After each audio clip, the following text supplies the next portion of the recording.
Hi there, Facebook fans. I know you're all just sitting waiting for the Ron DeSantis Elon Musk announcement at 6 p.m. Eastern.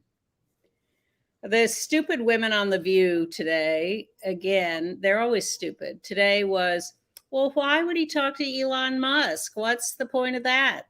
Well, because he has a big platform with a lot of subscribers.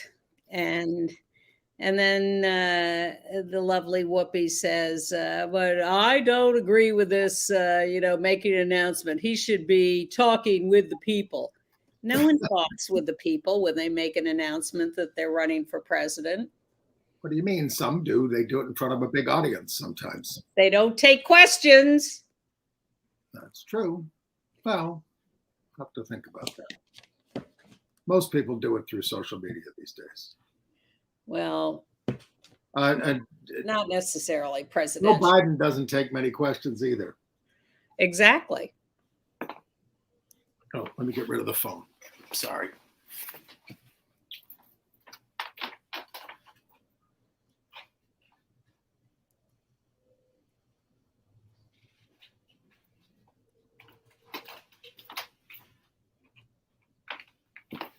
Am I back in time? You're back with 10 seconds remaining. And then you could have taken another 30 anyway during the opening video. Right. Tons of time. And we have to really escalate the noise we make so that we'll be heard.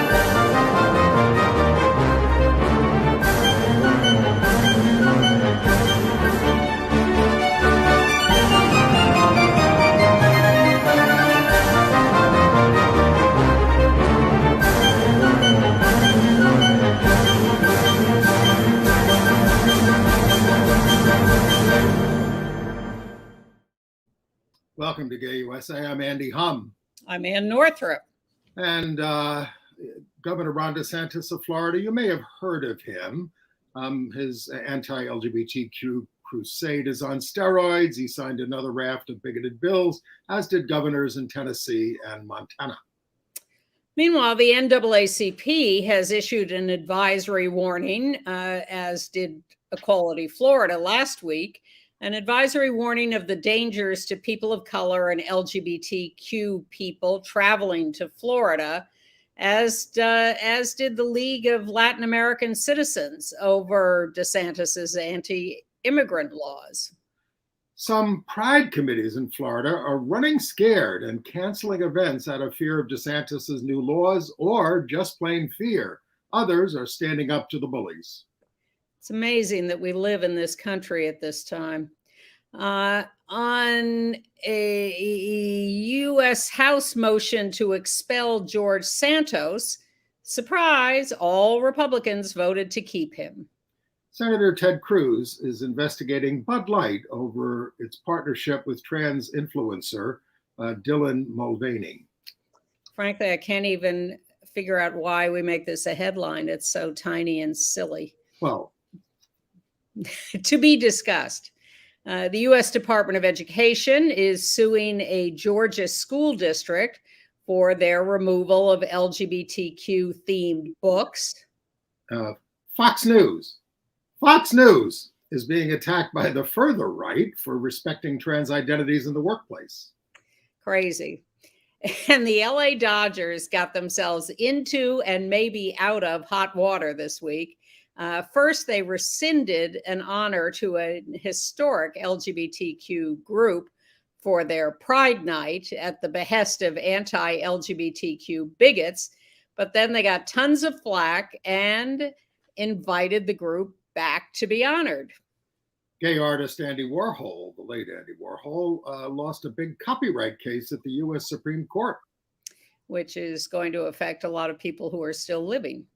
Marriage equality is advancing in Thailand and Estonia, and Romania has been ordered to get with the program by the European Union Court. I'm going to review Monsoon Wedding, the musical, now on in Brooklyn. And lesbian cartoonist Alison Bechdel has a new audiobook of her Dykes to Watch Out For. So we have a lot of news from Florida, and we start with what my friend Tony calls Governor DeSantis there. He's really doubling down. Well, first of all, he's doubling down on the fight with Disney after the CEO, Robert Iger, nixed a $1 billion investment in the new office campus. Disney employees in California made it clear they don't want to move to DeSantis's nightmare vision of the free state of Florida with a 6-week abortion ban, destruction of free speech in schools and colleges, don't say gays. So DeSantis started to get ridiculed by Trump and even criticized by Mike Pence for his anti-business crusade. And our friend Fred Hochberg, who was chair of the U.S. Export-Import Bank under Obama, said DeSantis is repelling foreign investment and would be a disastrous president on that score if he continues down that path. But none of this is deterring DeSantis at all. But maybe these travel advisories. Well, frankly, I don't think the travel advisories are going to have a huge impact. I think if people want to go to Florida, they're going to go to Florida until there starts to be word of people actually being attacked. I don't think the travel advisories will have much impact, but I think it's cool to do them. You want to raise the flag whenever you can. But he's costing Florida 2,000 Disney jobs by Disney canceling that new campus. It's a sort of office complex. And all of those jobs are going to be relocated in California. And the California employees are not going to Florida. And I just don't see how DeSantis is going to get past stuff like this to gain any foothold on a presidential campaign. So we had a picture of the NAACP president there, Derek Johnson. Yes. Who put out the travel warning. This is because, they've canceled all Black history classes in schools. They've rescinded any ability to talk about diversity, equity, and inclusion. Those are all illegal now. They're literally erasing anyone but white straight people in Florida from the state's point of view. They want us erased. They want Black people erased. They want other people. He signed a bill forbidding Chinese investment in Florida. They just want everybody gone except their kind. And the League of Latin American Citizens says the anti-immigration laws are so draconian. I mean, anybody Latinx is going to start to get stopped on the street and asked for their papers, basically, the way things are going. Well, that's certainly the kind of thing that could convince people not to go to Florida or to get out of there. A lot of people are getting out of Florida if they can afford it, if they have someplace else to go. But meanwhile, life goes on there. And well, let's talk about how he responded to all these calls for travel advisories to Florida. This is a stunt to try to do that. It's a pure stunt. And fine, if you want to waste your time on a stunt, that's fine. Look, I get, but I'm not wasting my time on your stunts, okay? Such an attractive presidential candidate, isn't he? He's terrible. It is impossible to imagine that anything but a very few people are going to support this kind of behavior. He's the second choice of the Trump voters. Well, yes, but it's still way behind Trump. Way behind Trump.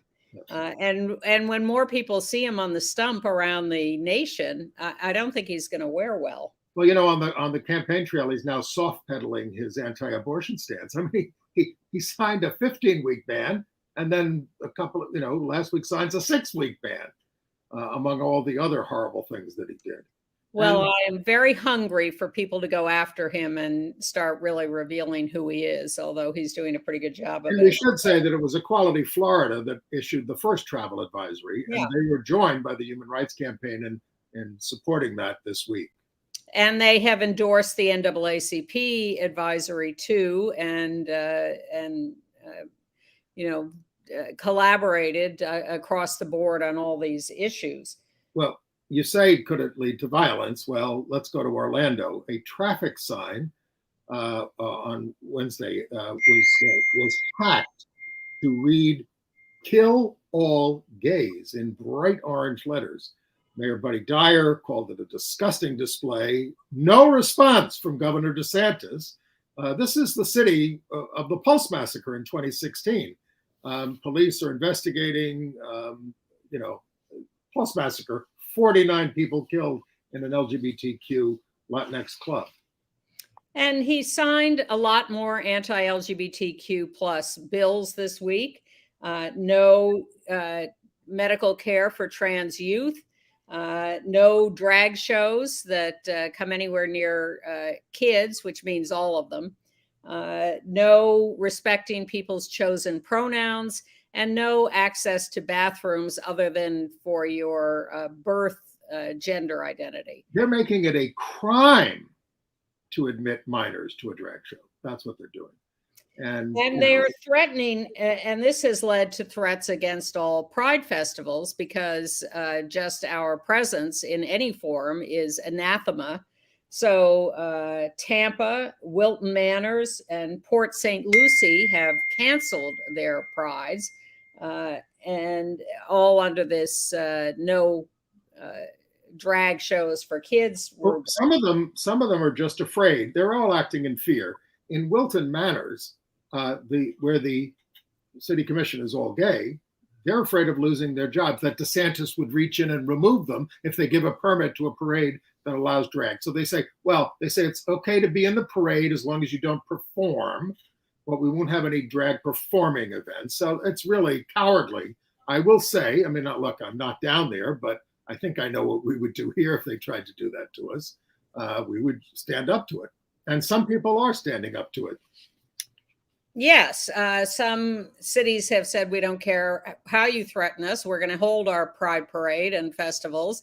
We're going to go right ahead. Go ahead. Come on in. Arrest us. Go ahead.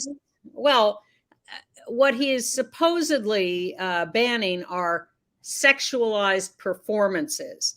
But that is not, of course, what happens at pride parades or most of these drag performances, but he is just using this to get his foot in the door, and then he scares everybody, and then things get canceled.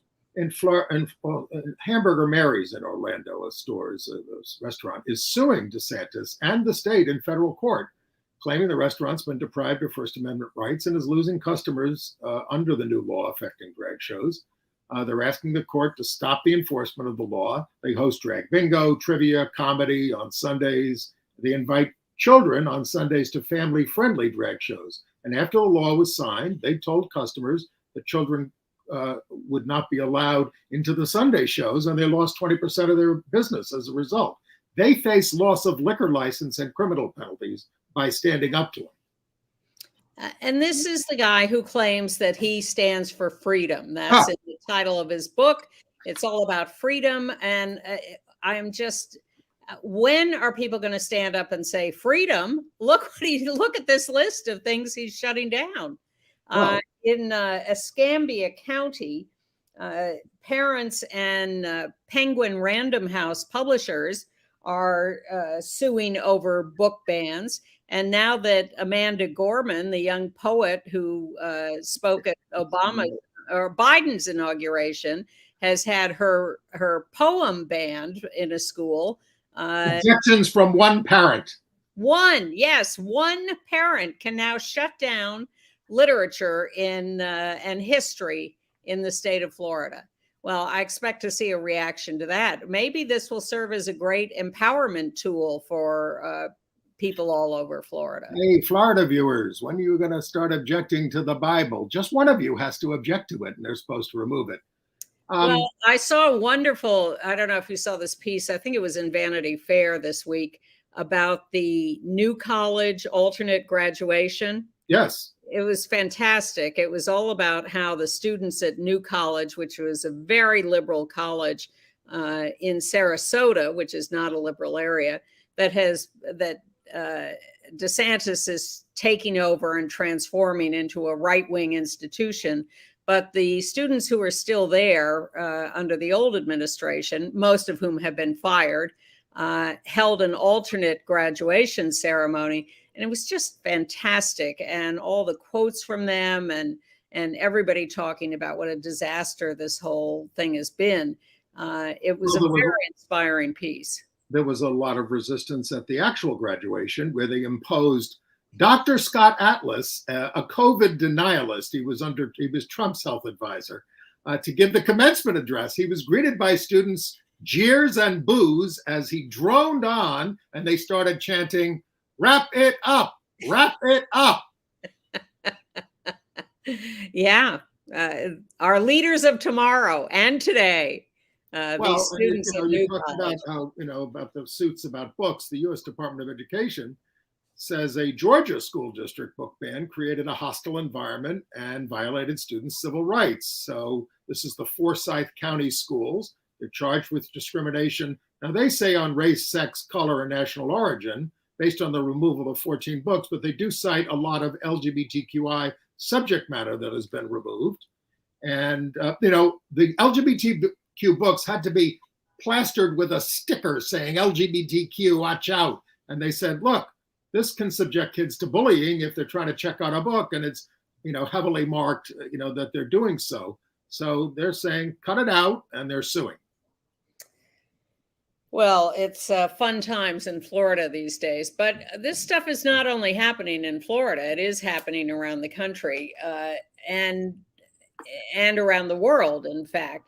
And this year I was happy to get back to Brighton Beach, Brooklyn here in New York for the 7th annual Brighton Beach Pride Parade. This is put on by Russian emigre LGBTQ plus people in a very, very conservative part of New York City, which is largely inhabited by very conservative Russian emigres who I think are longing for the return of Stalin. But do they support the war out there for the Russians? Well, the first year we marched in 2017, there were a lot of dirty looks, a lot of complaints, a lot of shouting at us, very, very, very little support.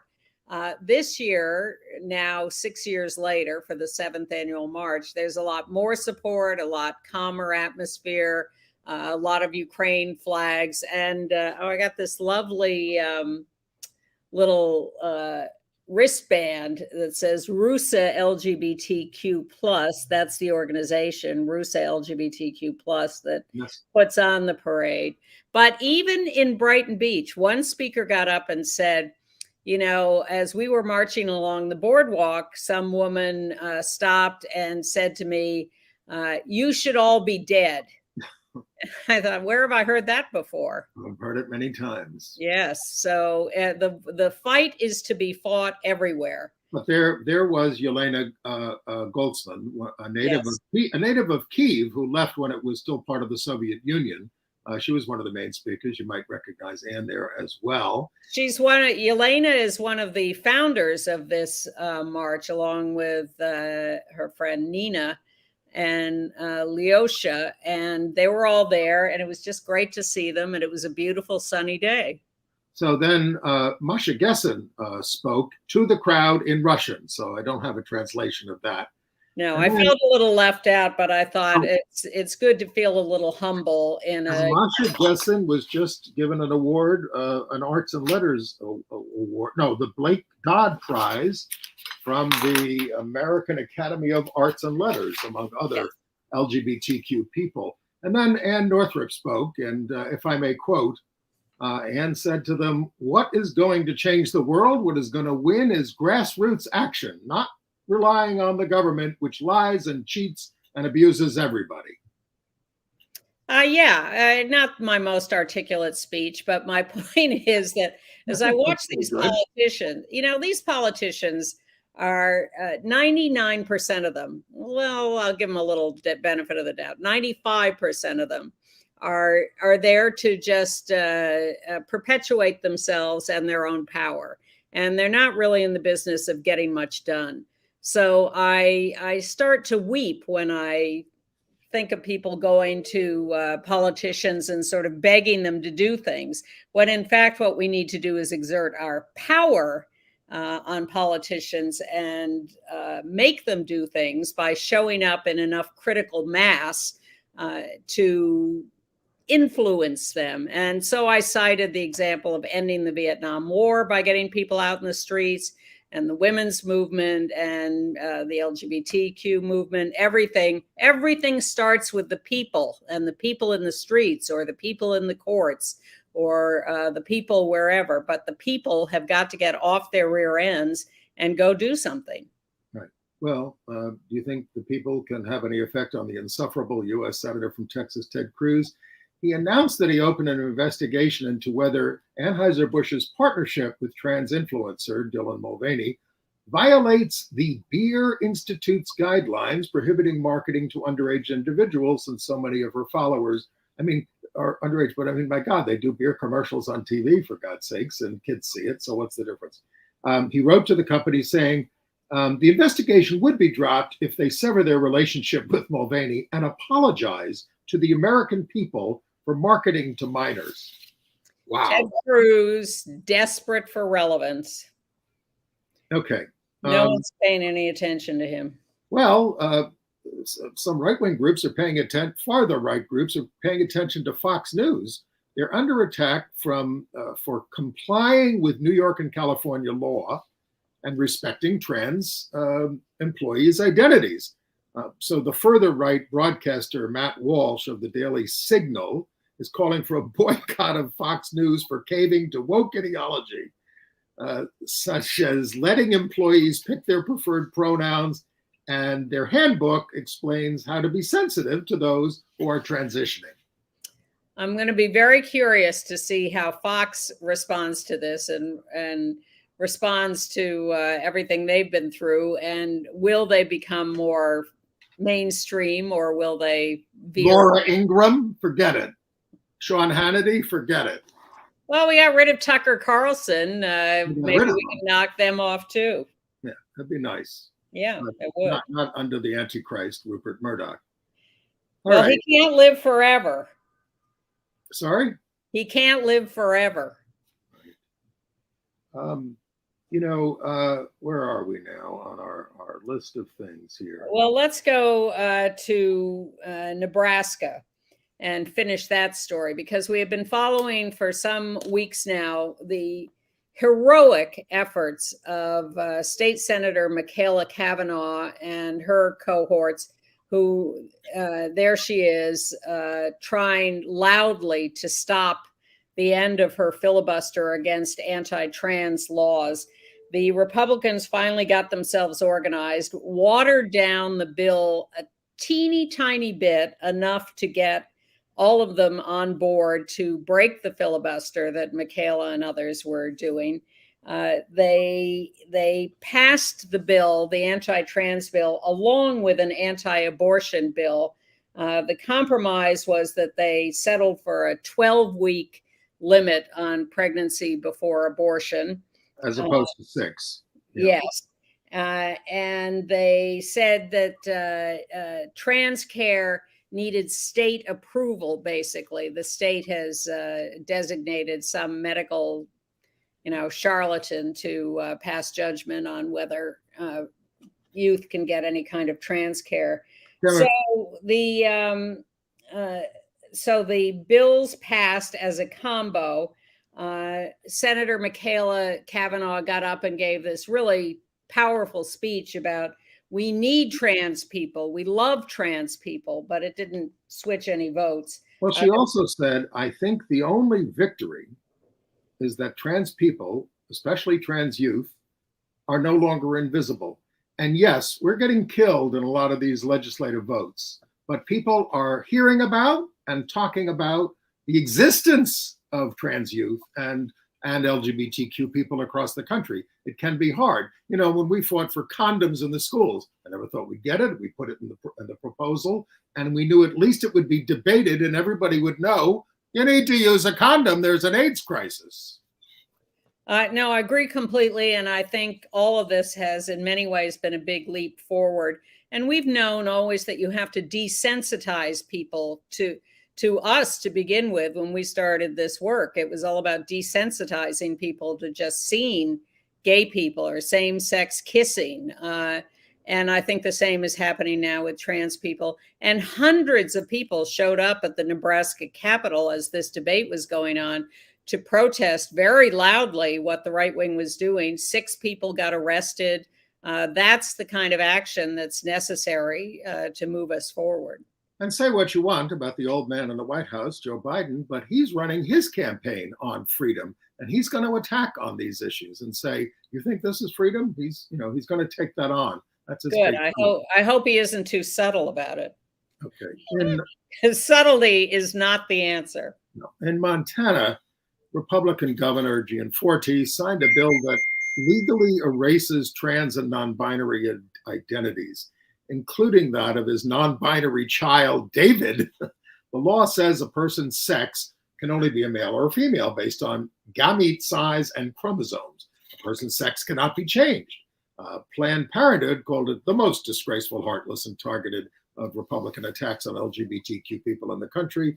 There's some taking into account of intersex people, which they don't quite know what to do with. It's very convoluted. And trans rep, don't forget, Zoe Zephyr was not allowed to speak on the floor about these bills. And it's being called the LGBTQ Erasure Act. And this is what I mean by they want us to disappear, literally disappear. Well, they're not disappearing in Bozeman, Montana. They resumed their pride after a 10-year absence and had a pride stroll, picketed by 20 cowardly white supremacists who wore masks because they don't want you to know who they are. The pride stroll was organized by the Countship of Imperial Sovereign Court. The crowd drowned out the bigots, and Zoe Zephyr was there saying, "Pride is our protest." Okay. Well, if we want to go down these states, in Oklahoma, Lambda and the ACLU signed a binding agreement with the Oklahoma Attorney General that the state will not enforce the No Trans Youth Medical Care bill that was passed while the lawyers seek an injunction from it going into effect. So that's kind of good, although I don't know whether they'll get their injunction or be able to overturn the law. But getting the Attorney General to agree to hold off on enforcement is a good thing. By the way, going back to Biden for a second, he's ready to take him on in Florida in the presidential campaign, or whoever the Republicans nominate, because of the extremism there. In Alabama, activists marched against anti-LGBTQ legislation, and we have a local report from there. Well, hundreds of people gathered in Montgomery today protesting a handful of bills they say would negatively impact the LGBTQ plus community. CBS 42 State Capitol reporter Maddie Beertemple has more from that march today. They made their way from the Judicial Building downtown to the Capitol to here at the State House, urging lawmakers not to pass these bills. This is 401. That bill, HB 401, bans drag shows in public places where children are present. It's one of a handful of bills demonstrators say target the LGBTQ plus community. Our rights are under attack. Trans people specifically, our First Amendment right to perform as drag entertainment, our ability to just be gay in public. Lori Ellison with Rocket City Pride came from Huntsville to join the march. She says lawmakers need to know that LGBTQ people aren't going away. It is so important that the LGBTQ plus community be able to be visible and just exist. Another bill bans transgender athletes at the college level, while another defines man and woman. Rob Dodge says lawmakers should focus on other issues. There's more things out there that we need to be checking on and taking care of besides worrying about the LGBT community. Number one, we need to worry about the gun violence in our schools. Representative Susan DuBose is sponsoring the bill defining man and woman. She says there could be safety ramifications without something like this in law. Think about a women's prison or a rape crisis center or a domestic violence center. Those places where women need to feel safe and protected. It's important that we get it right. So far, just one of the bills being protested here has made it through both houses. That's the one banning transgender athletes at the college level. It now awaits Governor Ivey's signature. Reporting in Montgomery, Maddie Beertumble, CBS 42 News, local coverage you can count on. Like any of these people care about the safety of prisoners. Well, again, you see the horror of the bills they're passing. And the beauty, the absolute heroism of the people in the streets coming out to protest, and the wide diversity of people in the streets protesting. Very heartening. All right. Get to some more bad news. Good news from Maryland. A bill to repeal the state's unconstitutional anti-sodomy law will take effect, for some reason, without the signature of the new governor, Wes Moore. Yeah, I don't get that. Why won't he? I didn't get an explanation for that either, but he did sign the Trans Health Equity Act this month, which requires Medicaid to cover gender-affirming treatment, and also repealed laws against fornication and adultery. And the sodomy law gets repealed whether he signs it or not. So I guess we'll give him a pass on that.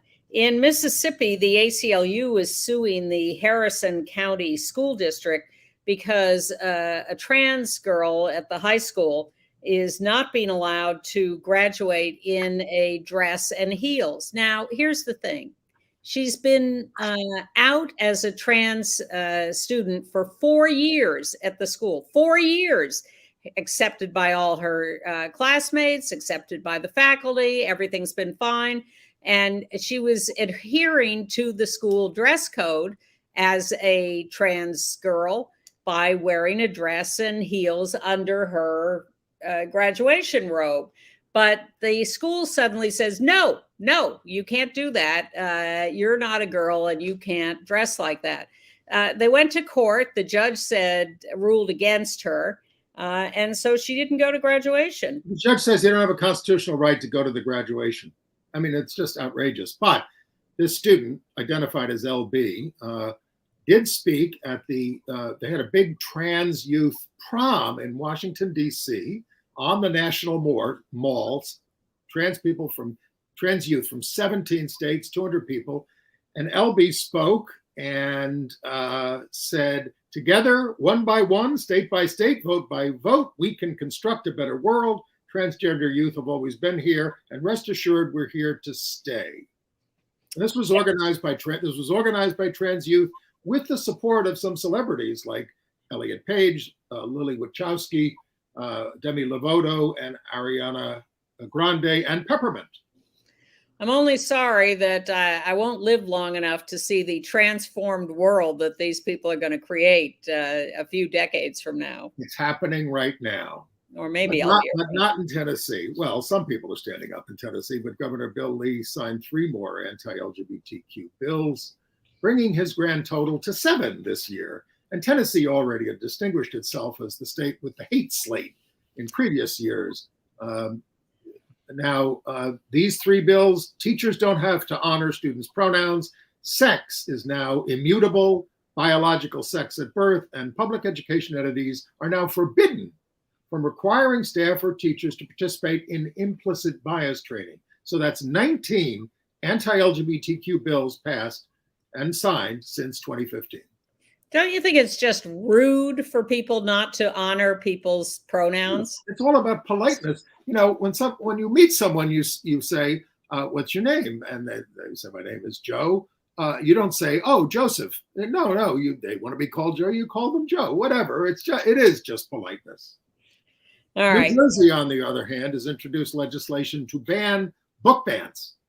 Public libraries are going to be required to adopt the American Library Association's Library Bill of Rights or a similar policy. Where is that? That's New Jersey. Okay. And that's a bill. That's legislation. Well, the Superior Court in New Jersey granted a request from the Attorney General to enjoin Hanover Township's Board of Ed their order that schools inform parents of out the kids to their parents. So that's good news. But they're having a real fight in New Jersey. There is a strong conservative streak in parts of New Jersey. So they have a little battle going on there. And with all the threats, we've talked about a lot of the threats to pride and violence. I do want to say this is something we're going to include in our email. The Institute for Constitutional Advocacy and Protection at Georgetown Law has issued guidance for protecting pride events from armed extremist activity, and we will link to that. In Texas and Florida, LGBTQ plus lawyers from our main legal groups are suing over the bans on trans youth medical care. And in Minnesota, an omnibus public safety bill has been passed or proposed that repeals the sodomy law and laws against other sex crimes, creates gender identity as a protected category, and establishes non-discrimination laws for gender identity and sexual orientation. But in Texas, they did give final approval to the bill restricting children from seeing sexually explicit performances, originally targeting drag, but now does not explicitly say that. Passed the House, comes with a $10,000 fine for an establishment, and for the performers, they face a year in jail, $4,000 fine, or both. The Senate bill did target drag, so they have to, get these. Now, the House LGBTQ caucus approved of the House changes, which took drag out. They now have to monitor the conference process, and the ACLU says the bill is a wolf in sheep's clothing. We're going to have to talk faster. You know the Manhattan Institute, the conservative organization here in New York? Well, they've been busy in other parts of the country.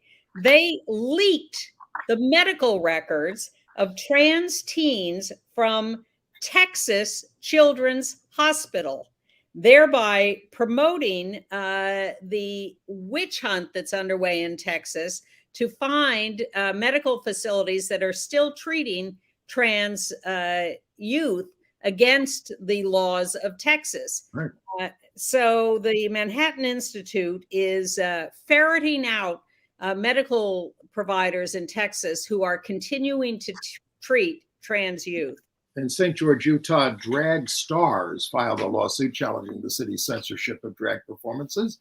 It's an ACLU case. They were denied a permit for a family-friendly drag show in violation of the First and 14th Amendments. All right, let's go to California, where you would have thought that everything was okay until Marco Rubio from Florida got involved, because he employs some family members of executives of the Los Angeles Dodgers. So the Dodgers were ready to honor. We should show this picture first. They were ready to honor the Sisters of Perpetual Indulgence, which has been around since 1979. They do a lot of charity work. They did AIDS work, everything else. They were ready to do it. But then, as you said, Marco Rubio spoke up, and Archie Bunker himself, William Donahue of the Catholic League for Religious and Civil Rights. This guy is a notorious anti-gay bigot, and that's what the Dodgers responded to. So they weren't. So as a result of saying we're not going to honor the sisters, the LA Community Center pulled out, LGBTQ, the ACLU pulled out, everybody pulled out. The Pride organization pulled out. Congressman Robert Garcia started yelling about this is cowardice and divisive on the part of the Dodgers. He went after them. Everybody went after them. So the Dodgers met with the sisters. and in between, the Anaheim Angels, or LA Angels, I'm not sure which they're called these days, stepped up and said, we will honor the Sisters of Perpetual Indulgence. Well, it was the mayor of Anaheim, Ashley Aitken, who invited them to the Pride Night as her guest at the Angels Pride Night. That was kind of the way it went down. But it shamed the Dodgers as part of this. And so the Dodgers, as you say, met with the sisters. And the sisters were very gracious when all this first happened. They didn't get up and scream and yell. They just said, we don't think this is the right decision, but, we're being gracious. And the Dodgers met with them and then issued an apology, and a very heartfelt apology that praised the sisters for being gracious. And now they're all lovey-dovey again. And by the way, you mentioned all the Pride events like in Florida that have been canceled or modified. Tampa Pride, Fort Lauderdale, St. Cloud. Lake County, Florida has vowed to go on with theirs. No unconstitutional law will keep us from celebrating our Pride event. Exactly. So the Sisters of, I have to say, the Sisters of Perpetual Indulgence have always been a little on the edge. And the fact that the Dodgers were honoring them in the first place was pretty hilarious. I once went to a Creating Change conference where they gave a workshop on doing AIDS education by making condoms a sacrament. And it was very impressive, but very edgy. All right. Target stores, they're removing items from their LGBTQ merchandise line ahead of Pride Month after intense and sometimes violent backlash from some customers, threats to safety. So they're removing some items, especially the tuck-friendly women's swimsuit for trans women. Other Pride merchandise is moved from the front of the store to the back of the store, especially in southern states. They've got 2,000 items in the Pride line, but the bigots have seized upon this. Yeah, with lies. You know, they claim that these tuck-friendly swimsuits are for kids. They're not. They're for adults. And they claim that the designer, who is English, is satanic because he puts little devils on some of his materials. Well, it was good to see Brittany Griner back in action in regular season play on Friday at her Phoenix Mercury game with the LA Sparks. It was the most viewed regular season WNBA cable show in 24 years, 1 million viewers, despite an 11:20 p.m. start in the East.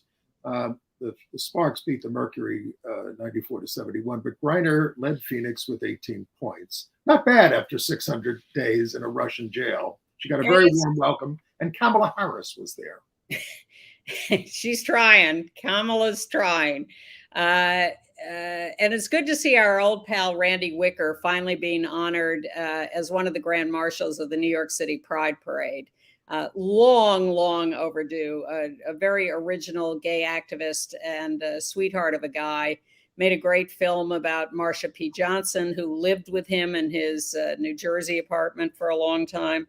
And they're also honoring, Billy Porter is also a grand marshal, and Yasmin Benoit and A.C. Dumlow and Hope Giselle. And separately from this, there is a speaking event at the Stonewall Park. And Randy, who you see in his younger days there in the middle with his arm outstretched, is one of the speakers. And that's going to be next Friday, June 2nd, 3 to 5 p.m. at the Stonewall Park. And that should be a great event. The U.S. Supreme Court dealt a blow to the Andy Warhol Foundation, ruling 7-2, with Kagan and Roberts dissenting that Warhol's use of a photo here of Prince by Lynn Goldsmith constituted copyright infringement. Sotomayor wrote the majority opinion, writing that Warhol's image was substantially the same as the photograph. Kagan disagreed that Andy's silkscreen was just a modest alteration. It's a long-standing question: to what extent can artists take other work and play with it and call that a new creation, or yes, do they owe something to the original photographer in that case? We're in court about that. And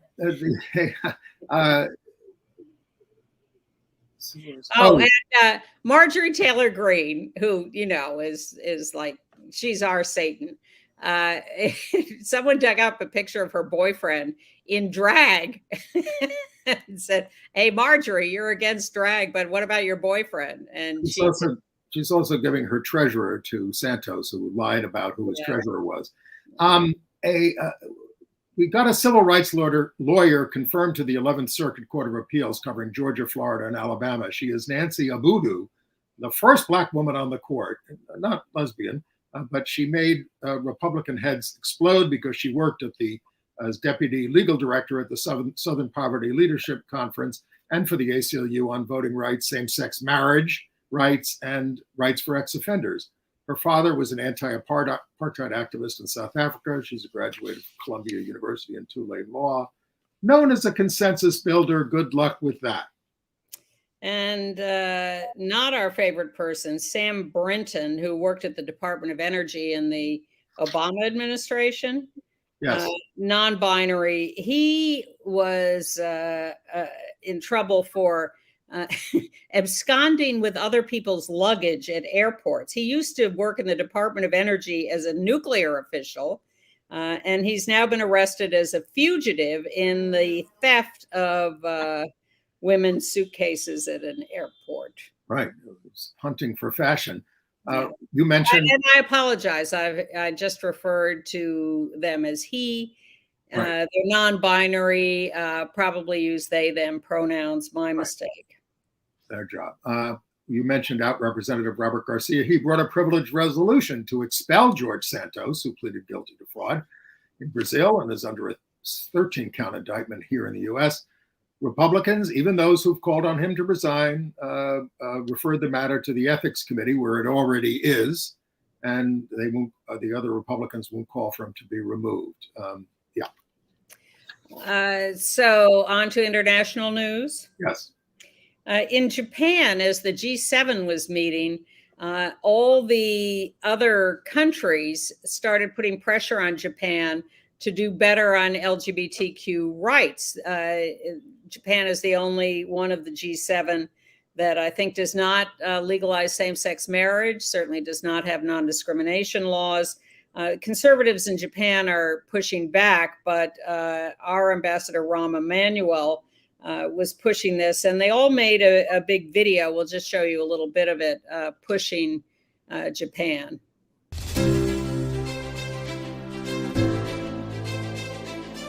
Japan is on the horizon of hope and history for everybody. The time is now to ensure that everybody is seen, everybody is heard, and everybody is counted. None of us have a person to waste when we build a strong future. This is a moment to shape that future and not be shaped by the past. Gender-based discrimination or discrimination against the LGBTIQ community is wrong. We need good legislation to prevent it. Let's work on it together. Greetings from the Argentine Embassy. We are very happy to be part of Tokyo Rainbow Pride in support and to celebrate the LGBTQ community. Arigato gozaimasu. Ireland is proud to stand in solidarity with the LGBTIQ+ community, and we are committed to working with all our EU and international partners to achieve the fundamental human rights goal of equality for all. So this is pissing off some of the, some of the Japanese. Well, it goes on for 4.5 minutes. Well, but the government did come up with a bill for rights, but the activists there call it absolutely meaningless. Yeah, I mean, they're inching forward. Parts of Japan have legalized civil unions, but they got a long way to go. Okay. In Thailand, 8 political parties that won a majority of the seats in the May 14th elections have pledged to rewrite the constitution to recognize same-sex marriage and military conscription, except in cases of emergency. So they are supporting the leader of the Move Forward party that got the most votes, but it's subject to the military in the Senate, basically, which controls the Senate, to decide who gets to be prime minister. Estonia, same-sex marriage has passed its first reading in the parliament and is moving forward there. And the European Court of Human Rights has ordered Romania to legalize same-sex unions. And a terrible story out of Navan, Ireland, where a teen was bullied. He'd been bullied for a long time, and then the kids just beat the crap out of him and really sent him to the hospital. So it is moved them in Navan to say, we're going to have a pride parade, and the out gay prime minister, the Taoiseach, Leo Varadkar, says, I'm interested in going.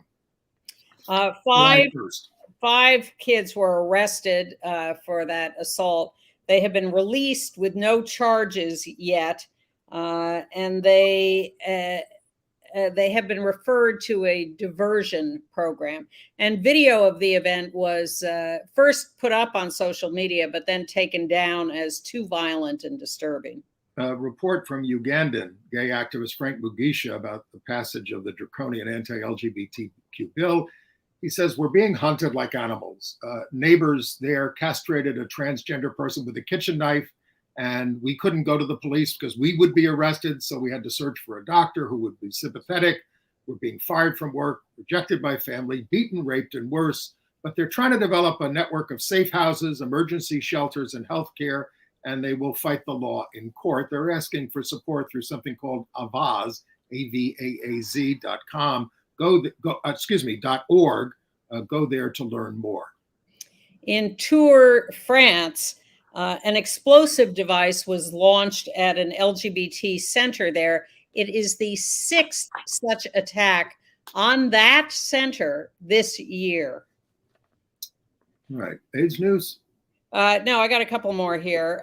Lovely Starbucks ad being run in India of a father with a trans child. It's run it here. It's lovely in India. And Taiwan is now allowing same-sex couples to adopt. They had only allowed single people to adopt. Now they're allowing same-sex couples to adopt. Malaysia is seizing rainbow Swatch watches because that's certainly the downfall of civilization. And Brazil has announced in the beginning, in 2023, 80 LGBTQ people have been murdered or committed suicide. Slightly down from last year, but not much. Now AIDS news. Well, speaking of statistics, in the U.S., HIV transmissions did decline by 12% between 2017 and 2021. Racial disparities have abated, the CDC said, but our declines are modest compared to other wealthy Western nations that are more prompt about diagnosing the virus and promoting PrEP. The Netherlands saw a 70% drop, 68% in Italy, 44% in Australia, and 33% in the UK. We lack a national healthcare system, a network of sexual health clinics, and there's less coordination between government and CBOs. So it's still a disease of the disenfranchised. An estimated 1.2 million Americans have HIV, with just 87% diagnosed and 58% in treatment to the point of viral suppression. 70%, this is shocking. 70% of new cases are still among gay and bisexual men, even though we're 2% of the population. In Britain, they've so suppressed it among gay men that heterosexuals have more cases than gays. As is true in Africa, too. And the CDC is reporting that Mpox vaccine effectiveness at preventing symptomatic infection, 1 dose of the vaccine, 75% protection, 2 doses, 86% protection. There are 30,000 cases of Mpox in the U.S., 95% among cis men, and 42 deaths. They are recommending that you keep getting vaccinated for Mpox. And watch out for a great documentary coming up on PBS, For the Love of Friends, the story of Brent Nicholson Earl and his run around the perimeter of the United States in 1986 for the end of AIDS. It airs here in the New York area on June 1st on a New Jersey channel at channel 1223 on my system at 9 p.m. For the Love of Friends. And you wanted to talk about Helmut Berger. Actually, we put that in different places. Helmut Berger was a beauty. He was a wonderful actor, and he has died in Salzburg, Austria, at the age of 78. It turns out he was the lover of Luchino Visconti for 12 years until Visconti's death. Visconti put him in The Damned, which was a fantastic movie in 1964. He also was said to be having a relationship with Marissa Berenson. He said, I'm bisexual. What's the problem? And I am faithful to Visconti. It's a tortured description, but whatever. He was also in Ludwig, Conversation Piece. He had a brutal father, probably because he was gay. And he was also in The Garden of the Finzi Contini, Ash Wednesday. He was on the Dynasty TV show. He was terrific. Sorry to hear about his death. And tell us about the new audio book that's coming out. Well, Audible has made an audiobook of Alison Bechdel's Dykes to Watch Out For comic strips. Now, you would think you would want to see the comic strips, but in fact, they have enlisted actors, including Carrie Brownstein, or Jane Lynch, Roxanne Gay, and it's supposed to be very effective. That's coming out June 1st. Dykes to Watch Out For on Audible as an audiobook. Okay. Namaste. I came to the musical version of Monsoon Wedding, not having seen the hit indie 2001 film by Myra Nair. It was terrific. About an arranged marriage between a rich young woman in Delhi, played by Selena Qureshi there, and an American Indian male banker, Devin Kalluri from Hoboken. So the question is, can a musical about this story work in 2023? And the answer at St. Anne's Warehouse in Brooklyn is an emphatic yes, with Nair directing again. It's a mix of family conflicts and those between sets of lovers. Would put me in mind of a lot of Shakespeare mix-ups like Much Ado About Nothing. But the beauty of Monsoon Wedding is that it's unique in New York musical theater, not just for its Indian accents and captivating music like Vishal Bhardwaj, but for its explosion of color and costumes and projections. The mood darkens a bit at the end of the first act, but this fine ensemble carries us through on the rocky road to love. Go along for the ride. And if you can't see the play, find the movie, Monsoon Wedding, well worth it. The Almodovar 31-minute Strange Way of Life was a huge hit at Cannes. They're supposedly releasing it at the end of the year. Don't ask me how or where. You mentioned Masha Gessen winning an award from the American Academy of Arts and Sciences. So did Jacqueline Woodson, the E.B. White Award. Flash, you'll know this by the time you see this, but Tina Turner just died at age 83. And I saw the Donna Summer documentary on HBO, Love to Love You. It's wild. She's wacky. And much smarter than I. Who you call wacky? Well, she's very quirky, but it was really captivating and a little strange. And they get into her tiff with the LGBTQ community. I think they could have spent a little more time on it. They give her a little bit of a pass, but the documentary is well worth seeing. Now, we told you that Harmony, the Barry Manilow, Bruce Sussman musical about the hit comedian harmonists whose careers were ended by the rise of the Nazis, is coming to Broadway in October. But the 6 actors here who play the singers are going to join Manilow on stage at Radio City Music Hall for his 5 concerts, May 31st to June 4th. That could be cool to go see. We like the play. We like Barry. Hey, Architectural Digest featured RuPaul's Beverly Hills Mansion, and I'm going to link, because it's pretty hilarious, to his tour of his Beverly Hills mansion. I would like to see that.